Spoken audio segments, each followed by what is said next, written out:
umwarimu afata umwana atazi kuvuga, atazi kwandika, akugurura ubwonko bwiwe, akamwigisha ingene bafata ikaramu, hanyuma akamubembereza, yabagira uku, duga, umanuke, ucushira akagakwabu, bum.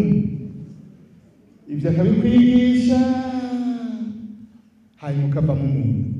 Ndababwira, udafise umuhamagaro ivyo ntavyubuki. Naco gituma uno munsi akanovera k'indero kariko aratakara kubera iki? Dufise abarimu badafise umuhamagaro. Apfa kurungika abana, mu bisanzwe urungitse umwana mu wa mbere utamwigishije, ukamurika mu wa kabiri, ubu uteye amagorwa umwarimu mu wa kabiri.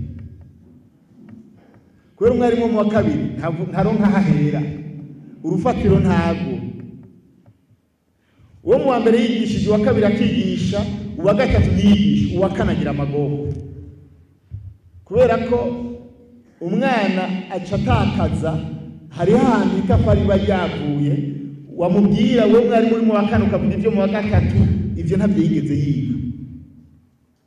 Nico gituma kwigisha n'umuhamagaro. Umuhamagaro vy'ukuri. Abarimu barakwiye kubahwa, tubakomera amashyi abarimu.